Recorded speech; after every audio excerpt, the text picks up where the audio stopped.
Hi hello പ്രീതാസ് വേൾഡിലേക്ക് സ്വാഗതം. എല്ലാവരും സുഖമായിരിക്കുന്നു എന്ന് കരുതുന്നു. നല്ല ചൂടാണ്. രാവിലെ ഒരു 8 മണിക്ക് 8:30 മണിക്കൊക്കെ തുടങ്ങുന്ന ചൂട് വൈകിട്ട് ഒരു 5:45 6 മണി വരെ നല്ല ചൂടാണ്. എല്ലായിടത്തും നല്ല ചൂടല്ലയോ? എല്ലാ സ്ഥലത്തും ചൂടാണ്. ഇടയ്ക്കിടയ്ക്ക് മഴ പെയ്തു, 1-2 മഴ പെയ്തു. പക്ഷെ അത് നല്ലോണം പെയ്തിട്ടില്ല. ഭൂമി തണുക്കാൻ വേണ്ടി പെയ്തില്ല. മീതെ ഒന്ന് ചാറിപ്പോയി എന്നേ ഉള്ളൂ. ഇടയ്ക്ക് തിരുവനന്തപുരത്തൊക്കെ ഒന്ന് നല്ലോണം പെയ്തെന്ന് പറഞ്ഞു കേട്ടു. എന്നാലും എന്തോ മഴ പെയ്ത് കഴിയുമ്പോൾ ചൂട് കൂടി, പിന്നെ ഭയങ്കര അങ്ങ് ആവി വിയർപ്പും. എന്തായാലും കൊള്ളാം. കാലാവസ്ഥയൊക്കെ ഇങ്ങനെ ഏപ്രിൽ മെയ്യിലൊക്കെ ചൂടുണ്ട്, എങ്കിലും ഇടയ്ക്കിടയ്ക്ക് നല്ല മഴ പെയ്യുമ്പോൾ നമുക്ക് ഇത്രയും ചൂട് അനുഭവപ്പെട്ടിട്ടില്ല. അപ്പം പാലക്കാടും കൊല്ലം ജില്ലയ്ക്കാണ് ഏറ്റവും കൂടുതൽ ചൂട്. കൊല്ലം ജില്ലയിലായതുകൊണ്ട് ഞങ്ങൾക്കൊക്കെ നല്ല ചൂടാണ് കേട്ടോ. പിന്നെ വേറെ എന്തൊക്കെയുണ്ട് വിശേഷങ്ങൾ?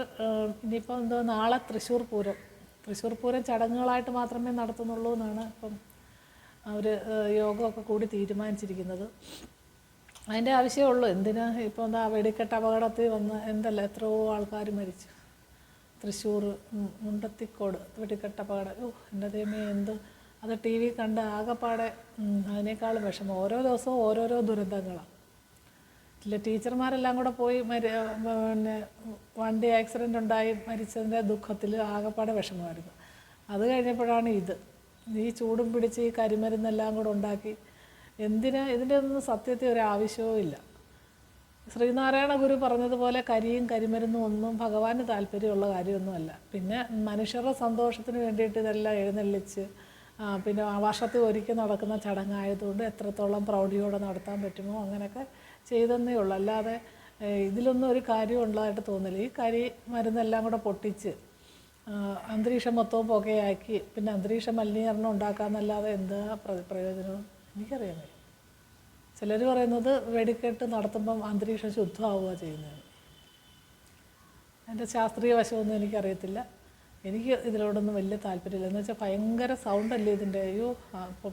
നമ്മുടെ ആ പൂത്തിരി അതേപോലെ അതൊക്കെ കണ്ടുകൊണ്ടിരിക്കാൻ നല്ല രസമുണ്ട്. പക്ഷേ ഈ ഭയങ്കര പടപടാതുള്ള ശബ്ദവും പിന്നെ ചെവിക്ക് കേടാവാന്നല്ലാതെ അവിടെ തൃശ്ശൂരുള്ളവർക്ക് അതിനൊക്കെ വലിയ ഹരമാണ്. ആനയും ആനക്കാരും ഒക്കെ അവിടെ. ആനയും അതേപോലെ ഈ ചൂടത്ത് ഈ പാവപ്പെട്ട മൃഗം എത്ര നേരം നിൽക്കണമെന്നറിയാമോ? അതേപോലെ ഓരോ എഴുന്നള്ളത്തിന് പോകുമ്പോഴും ഇതിനെ കൊണ്ട് നടന്ന് റോഡ് നീളം നടത്തി ട്രാഫിക് ബ്ലോക്ക് ഉണ്ടാക്കി അതിൻ്റെ ചൂടും പിടിച്ച് അതും നടന്ന് ഇപ്പോൾ 5:30 മണി കഴിഞ്ഞാലും ആനയെ കൊണ്ട് നടത്തിക്കണ്ടേ. ചില സ്ഥലത്തൊക്കെ പൂരത്തിന് നിർത്തുക, എന്നാലും അത് എത്ര സമയം അത് ആന നിൽക്കുന്നതെന്ന് അറിയാമോ? ഒരേ നിപ്പ്. അതിന് പേടിച്ചിട്ടത് നിൽക്കുന്നത്, അതിന് ഇഷ്ടമുണ്ടായിട്ട് നിൽക്കുന്നതാണ്. സത്യത്തിൽ ഇതിൻ്റെ ഒന്നും ഒരാവശ്യമില്ല. ഭഗവാന്റെ ഒരു എഴുന്നള്ളത്ത് നടത്തണമെങ്കിൽ ഒരു ചെറിയ ഒരു എഴുന്നള്ളത്ത് പോലെ താലപ്പൊലിയോ മുത്തുക്കുടയും അതേപോലെ ചെണ്ടമേളങ്ങളും ഒക്കെ ആയിട്ടൊന്ന് പോയി ഒരു എഴുന്നള്ളത്ത് നടത്തണം. പിന്നല്ലാതെ ഇത്രയും പൈസ ചിലവാക്കുന്ന ഈ പൈസയൊക്കെ എത്ര രൂപയാണ് പൊട്ടിച്ച് കളയുന്നത്? ഈ പടക്കം പൊട്ടിച്ച് ആനയെ വരുത്തിയൊക്കെ ഓരോ വലിയ വലിയ ആനയ്ക്കൊക്കെ 2 ലക്ഷം 3 ലക്ഷം രൂപ കൊടുത്താൽ അതിൻ്റെ സർവ്വ ചെലവും കൊടുത്താൽ ആനയെ കൊണ്ടുവരും. ഇതൊക്കെ ആർക്കെങ്കിലും വീട് വെച്ച് കൊടുക്കുകയോ അല്ലെങ്കിൽ അവർ കുട്ടിയെ പഠിപ്പിക്കുന്നതിന് കൊടുക്കുകയോ വിദ്യാഭ്യാസം നടത്താൻ നിവൃത്തിയില്ലാതിരിക്കുന്ന എത്രയോ കുട്ടികളുണ്ട്, അവരെ കൊണ്ട് പഠിപ്പിക്കുകയോ അങ്ങനെയൊക്കെയല്ലേ ഒരു അമ്പലം വകയായിട്ട് ചെയ്തു കൊടുക്കുന്നതും ഓരോ സമുദായത്തിൻ്റെ വകയായിട്ട് ചെയ്തു കൊടുക്കുന്നതൊക്കെയാണ് ഏറ്റവും വലിയ പുണ്യം. അല്ലാതെ ഇതിലൊന്നും വലിയ കാര്യമായിട്ട് തോന്നില്ല. പിന്നെ ഭഗവാന്റെ നിത്യവൃത്തിക്കോ അല്ലെങ്കിൽ ഭഗവാന്റെ അമ്പലത്തിൻ്റെ ആവശ്യത്തിനോ ഒക്കെ ചിലവഴിക്കുന്നതിന് കുഴപ്പമില്ല. ഈ റോഡ് നീളം ബ്ലോക്ക് ഉണ്ടാക്കാൻ വേണ്ടി കുറേ പ്ലോട്ടും എല്ലാം കൂടെ കൊണ്ടുപോയി റോഡ് നീളം നടത്തി പിന്നെ അത് കഴിഞ്ഞ് തിരിച്ചു വന്ന് അത്രയും പൈസയും ചിലവാക്കി ഓരോ ഉത്സവം നടത്തുമ്പോൾ അവിടുത്തെ കമ്മിറ്റിക്കാരും കടക്കാരായി, പിന്നെ ഉത്സവം നടത്തിപ്പുകാർക്കും കടമായി. കടമൊന്നും ഇല്ലാത്ത അമ്പലങ്ങളും ഉണ്ട് കേട്ടോ. പിന്നെ അന്നദാനം നടത്താം, അത് ഏറ്റവും നല്ലതാണ്. അന്നദാനം ആണെങ്കിൽ ഇപ്പോൾ സത്യത്തിൽ അന്നദാനം എന്ന് പറഞ്ഞാൽ പാവപ്പെട്ട ഒരു നേരം ആഹാരം കഴിക്കാൻ ഇല്ലാത്തവർക്കാണ് ഈ അന്നദാനം കൊണ്ട് ഉദ്ദേശിക്കുന്നത്. ഇപ്പം പിന്നെ അങ്ങനെയുള്ള ആൾക്കാരില്ല. എങ്കിലും വിശപ്പ് എല്ലാവർക്കും ഇപ്പോൾ പൈസ ഉള്ളവർക്കും ഇല്ലാത്തവർക്കും ഒരേപോലെ ആണല്ലോ. അപ്പോഴും ഒരു നേരം ആഹാരം കൊടുക്കാൻ പറ്റുന്നെങ്കിൽ ഏറ്റവും നല്ലതാണ്. അങ്ങനെയൊക്കെ അന്നദാനം നടത്താനോ അല്ലെങ്കിൽ അന്നദാനം നടത്തിയാലും ചിലപ്പം ചോറൊക്കെ കൊണ്ടുവന്ന് പിന്നെ ഈ വാങ്ങിച്ചിട്ട് ആവശ്യത്തിനുള്ള ചോറല്ല വാങ്ങിക്കുന്നത്, കുറേ ചോറങ്ങ് വാങ്ങിച്ചിട്ട് അത് കൊണ്ടുചെന്ന് ആ ഡ്രമ്മിൽ അങ്ങ് തട്ടും. ഇച്ചിരിയും തിന്നിട്ട് ഡ്രമ്മിൽ തട്ടും. ആ ഡ്രം അങ്ങ് നിറഞ്ഞായിരിക്കുന്നത്. അമ്പലത്തിൽ ഉത്സവത്തിൻ്റെ സമയത്തൊക്കെ നമുക്ക് ചെല്ലുമ്പോൾ സങ്കടം തോന്നും. ഒരു നേരം ആഹാരം കഴിക്കാൻ ഇല്ലാത്ത എത്രയോ പാവങ്ങൾ ഓരോ സ്ഥലത്തിരിക്കും. ഇവിടെ ചോറ് വാങ്ങിക്കുക, കൊണ്ടങ്ങ് തട്ടുക. എന്നാൽ വേണ്ടെങ്കിൽ വാങ്ങിക്കാതിരിക്കുക, അതുമില്ല. ചോറും വാങ്ങിക്കും, കറിയും വാങ്ങിക്കും, എല്ലാം വാങ്ങിക്കില്ല. അവിടെ പോയി ഇച്ചിരി നേരം ഒന്ന് തിന്നും, അത് കഴിഞ്ഞ് അതേപോലെ കൊണ്ടങ്ങ് തട്ടിക്കളയും.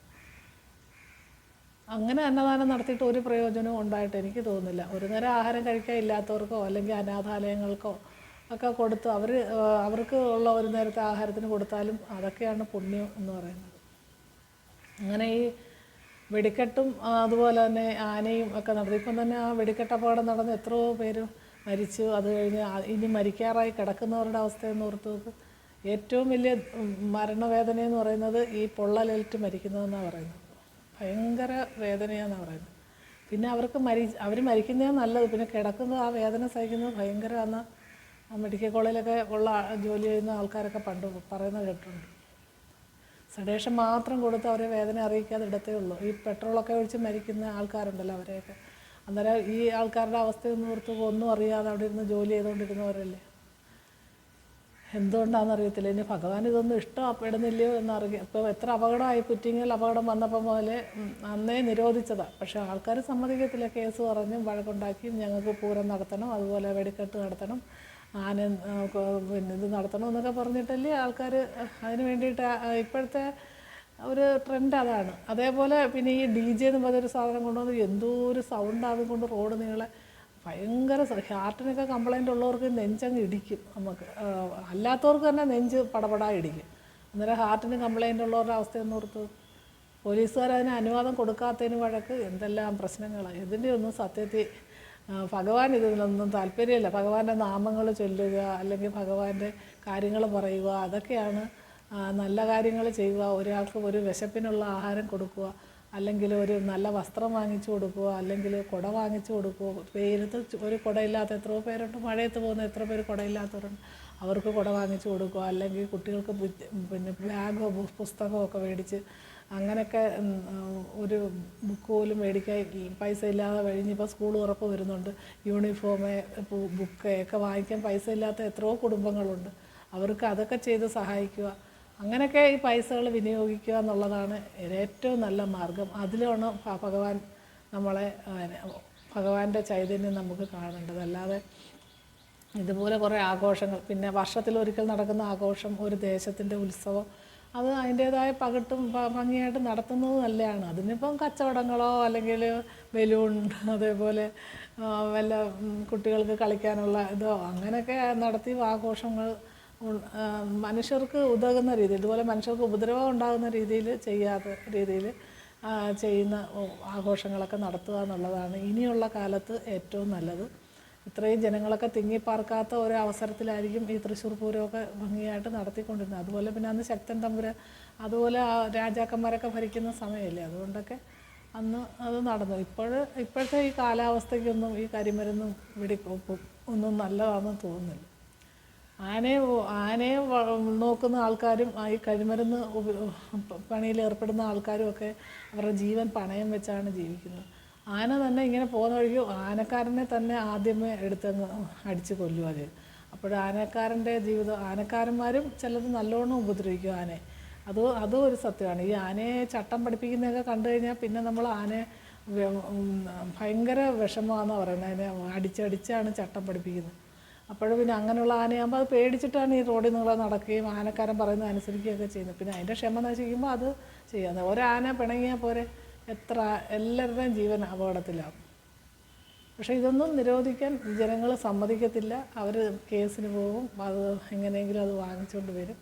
ആൾക്കാരുടെ പിന്നെ വിഷമത്തിൻ്റെ ബുദ്ധിമുട്ടൊന്നും ആരും അറിയുന്നില്ല എന്നുള്ളതാണ്. ഇതൊക്കെ ഭഗവാന് താല്പര്യമുള്ള കാര്യങ്ങളാണെന്നുള്ള രീതിയിൽ അവർ ചെയ്യുന്നതാണ്. പിന്നെ അതൊക്കെ ഒരുപാട് ബുദ്ധിമുട്ടുണ്ടാക്കാത്ത രീതിയിൽ എങ്ങനെയെങ്കിലുമൊക്കെ കാര്യങ്ങൾ മുന്നോട്ട് പോകട്ടെ. അതൊക്കെ നല്ല കാര്യം. അതൊക്കെ അവരവരുടെ ആഗ്രഹത്തിനനുസരിച്ചൊക്കെ ഓരോ ദേശത്തിൻ്റെയും ആചാരങ്ങളും ഒക്കെ ഉണ്ടല്ലോ, അതൊക്കെ അനുസരിച്ച് മുന്നോട്ട് പോകട്ടെ. പക്ഷെ ഞാൻ പൊതുവായിട്ട് എൻ്റെ അഭിപ്രായമാണ് ഞാൻ പറഞ്ഞത്. ഈ ആനയും വെടിക്കൊപ്പും ഒന്നും ആവശ്യമില്ല. ഏതെങ്കിലും നല്ല നല്ല കാര്യങ്ങൾ ചെയ്യുക. അതുപോലെ കല്യാണം കഴിക്കാത്ത നിർധനരായ എത്രയോ കുട്ടികളുണ്ട്. ഇപ്പോഴത്തെ സ്വർണത്തിൻ്റെയൊക്കെ വിലയ്ക്ക് 1 ലക്ഷം 1.5 ലക്ഷം രൂപ വേണം ഒരു പവനൊക്കെ മേടിക്കണമെങ്കിൽ. അങ്ങനെയൊക്കെ ഒരുപാട് പൈസ ഉള്ളവർ അതെങ്ങാനും ചെയ്ത് ആ കുട്ടികളെ കല്യാണം കഴിപ്പിക്കാനോ അതിനുള്ള ചിലവിനുള്ള പൈസ കൊടുക്കുകയൊക്കെ ചെയ്യുന്നതാണ് ഏറ്റവും പുണ്യമായിട്ട് എനിക്ക് തോന്നുന്നത്. അല്ലാതെ ഈ കുറേ പടക്കം പൊട്ടിച്ച് കളഞ്ഞിട്ടോ കുറച്ച് ആനയെ കൊണ്ടുവന്ന് എഴുന്നള്ളിച്ച് അവിടെയൊക്കെ അതിനെ വെയിലത്ത് നിർത്തി അതിന് വെള്ളവും കൊടുക്കാതെ ആകെ ബുദ്ധിമുട്ടിക്കുന്നതിനൊന്നും യാതൊരു കാര്യമില്ല. അതുകൊണ്ട് ഇനിയുള്ള അടുത്ത തലമുറയിലുള്ള ആൾക്കാരൊക്കെ അതിനൊക്കെ ശ്രദ്ധ വെക്കുമെന്നാണ് കരുതുന്നത്. പിന്നെ വേറെ വിശേഷമൊന്നുമില്ല. നാളെ തൃശ്ശൂർ പൂരമാണ്, വൈശാഖ മാസമാണ്. ഗുരുവായൂർ അമ്പലത്തിലൊക്കെ പോകാൻ താല്പര്യമുള്ള ആൾക്കാർ പോകണം. ഏറ്റവും നല്ല സമയമാണ് നമ്മൾ ശ്രീകൃഷ്ണ ക്ഷേത്രങ്ങളിലോ മഹാവിഷ്ണു ക്ഷേത്രങ്ങളിലോ ഒക്കെ പോകാനുള്ളത്.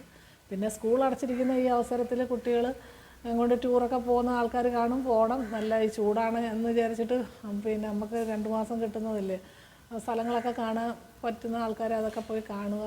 കുട്ടികളെ പുതിയ എന്തെങ്കിലും പഠിക്കാൻ, ചെണ്ട, മദ്ദളം, അതേപോലെ വരയ്ക്കാൻ, ഡാൻസ് അങ്ങനെയൊക്കെ പഠിപ്പിക്കാൻ താല്പര്യമുള്ള ആൾക്കാരുണ്ടെങ്കിൽ കുട്ടികളെ അതിനൊക്കെ പഠിക്കാൻ വിടുക. 2 മാസം എന്ന് പറഞ്ഞാൽ ഇപ്പം മെയ് ഒരു പകുതിയൊക്കെ ആകുമ്പോൾ ട്യൂഷനൊക്കെ തുടങ്ങുമല്ലോ. 10ാം ക്ലാസ്സിനും +2-നൊക്കെ ട്യൂഷൻ തുടങ്ങിയെന്ന് തോന്നുന്നു ആൾക്കാർ. ഈ ചൂടാണെങ്കിലും കുട്ടികൾ ട്യൂഷനെന്നും പറഞ്ഞ് പോയി തുടങ്ങിയിട്ടുണ്ട്. പിന്നെ കളിക്കാൻ താല്പര്യമുണ്ടോ ഫുട്ബോൾ കളിക്കുക, അതുപോലെ സ്വിമ്മിങ്, എല്ലാ കുട്ടികളെയും നീന്താൻ പഠിപ്പിക്കുന്നത് ഏറ്റവും നല്ലതാണ്. എവിടെയെങ്കിലും അടുത്ത് നീന്തൽ കുളമൊക്കെ ഉണ്ടെങ്കിൽ അവിടെ കൊണ്ടുപോയി നീന്താനൊക്കെ പഠിപ്പിക്കുന്നത് ഏറ്റവും നല്ല. ഈ സമയത്തൊന്ന് പഠിപ്പിച്ചെടുത്തതെന്ന് വെച്ചാൽ എവിടെയെങ്കിലും വെള്ളത്തിൽ പെട്ടുപോയാൽ കുട്ടി കയറാനുള്ള ഒരു കഴിവ് അവർക്ക് കിട്ടുമല്ലോ, മനോധൈര്യമെങ്കിലും കിട്ടും. അപ്പോൾ അതൊക്കെ ചെയ്യിക്കുക രക്ഷകർത്താക്കൾ. ഇതൊക്കെയാണ് എനിക്ക് ഈ അവസരത്തിൽ നിങ്ങളോട് പറയാനുള്ളത്. പിന്നെ വേറെ എന്ത് വിശേഷങ്ങളൊന്നുമില്ല. എല്ലാവരും സന്തോഷമായിട്ടിരിക്കുക. എന്നും ഓരോരോ വിഷമങ്ങളും ദുഃഖങ്ങളുമായ വാർത്തകളൊക്കെ ആയിരിക്കും വരുന്നത്. അതുപോലെ ഇപ്പോൾ പാമ്പിൻ്റെ ഉപദ്രവം കാരണം 2 കുട്ടികളാണ് ഇപ്പം മരിച്ചത്. ഇപ്പോൾ ഈ ചൂട് സമയമായതുകൊണ്ട് ഈ പാമ്പൊക്കെ എപ്പോഴാണ് കയറി വരുന്നതെന്ന് അറിയത്തില്ലല്ലോ. നല്ല തണുപ്പ് പറ്റി അത് വരുന്നത്. അവർക്ക് ഈ ഭൂമിയുടെ ചൂട് സഹിക്കാൻ വയ്യാത്തപ്പോൾ ഇഴജന്തുക്കളല്ലേ, അവർ പുറത്തിറങ്ങി എവിടെയെങ്കിലും തണുത്ത നല്ല സ്ഥലമുണ്ടെങ്കിൽ അവിടെ കയറിയിരിക്കും. എന്ത് ചെയ്യും? 2 കുട്ടികളുടെ ഇപ്പോൾ മരിച്ചത്. അത് അതിനേക്കാളും വിഷമം. എല്ലാം ഓരോരോ ദിവസവും ഓരോരോ വിഷമങ്ങളും ദുഃഖങ്ങളുമാണ് ഇപ്പം നടന്നുകൊണ്ടിരിക്കുന്നത്. നമുക്ക് സന്തോഷം നമ്മൾ തന്നെ കണ്ടെത്തുക എന്നുള്ളത് മാത്രമേ ഒരു മാർഗമുള്ളൂ. അങ്ങനെ നല്ല ചൂടാണ്. ചൂട് മാറി ഇനിയിപ്പോൾ മഴയാകുമ്പോൾ ഇതിനേക്കാളും പ്രശ്നമായിരിക്കും. കൊള്ളിയാനും ഇടിയൊക്കെ ആയിട്ടായിരിക്കും അത് വരുന്നത്. എല്ലാം കൊണ്ടും നല്ല രസമുണ്ട്. അങ്ങനെ ഞാൻ ഈ വെടിക്കെട്ട് അപകടത്തിനെ കുറിച്ച് കേട്ടപ്പോഴിങ്ങനെ പറഞ്ഞതാട്ടോ. എല്ലാവർക്കും എൻ്റെ അഭിപ്രായമൊന്നും ആയിരിക്കത്തില്ല. ഇതൊക്കെ വേണ്ടുന്ന താല്പര്യമുള്ള ആൾക്കാർ കാണും. ഞാൻ എൻ്റെ അഭിപ്രായം പറഞ്ഞതേ ഉള്ളൂ. അപ്പോൾ ഇന്ന് ഇത്രയൊക്കെ ഉള്ളൂ. നാളെ മറ്റൊരു വീഡിയോ ആയിട്ട് കാണാം. ബൈ.